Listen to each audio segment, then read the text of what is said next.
அறிந்திருந்தாலும் மணிகண்டன் தனது அவதார நோக்கம் நிறைவேற இதுவே சரியான நேரம் என்று உணர்ந்தார்.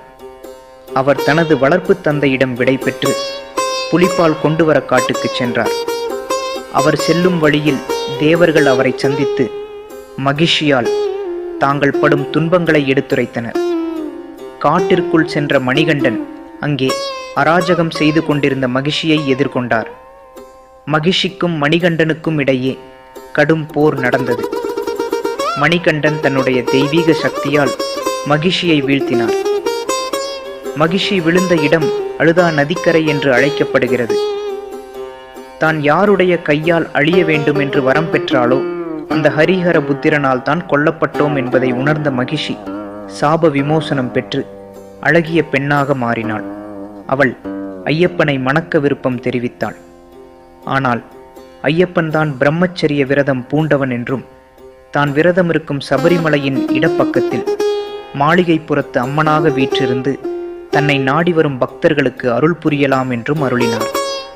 மகிழ்ச்சி வதம் முடிந்ததால் தேவர்கள் அனைவரும் மகிழ்ச்சியடைந்து இந்திரன் ஒரு பெரிய புலியாக உருவெடுக்க மற்ற தேவர்கள் அதன் பரிவாரங்களாக பல புலிகளாக உருவெடுத்தனர். 12 வயது நிரம்பிய மணிகண்டன் அந்த புலியின் மீது ஏறி புலிப்பாலுடன் பந்தள அரண்மனைக்கு திரும்பி வந்தார். மணிகண்டன் புலியின் மீது வருவதைக் கண்ட ராணியும் மந்திரியும் பயந்து நடுங்கி தங்களின் தவறுக்காக மன்னிப்பு கேட்டனர். தான் ஒரு தெய்வ பிறவி என்பதை மணிகண்டன் அப்பொழுது அரசருக்கு உணர்த்தினார். மணிகண்டன் தனது அவதார நோக்கம் முடிவடைந்து விட்டதாக கூறி இனிதான் தியான நிலையில் இருக்க விரும்புவதாகவும் தனக்கு ஓர் ஆலயம் அமைக்குமாறும் அரசரிடம் வேண்டினார். அரசர் கோவில் கட்டும் இடத்தை கேட்க மணிகண்டன் ஒரு அம்பை எய்து அந்த அம்பு விழும் இடத்தில் கோவில் அமைக்க உத்தரவிட்டார். அதுவே சபரிமலை.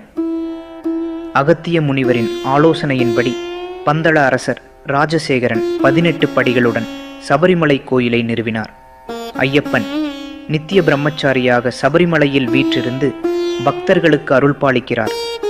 அவனை காண வரும் பக்தர்கள் 41 நாட்கள் விரதம் இருந்து சாதி மத பேதமின்றி இருமுடி கட்டி புனிதமான 18 படிகள் ஏறிச் சென்று தரிசனம் செய்கிறார்கள்.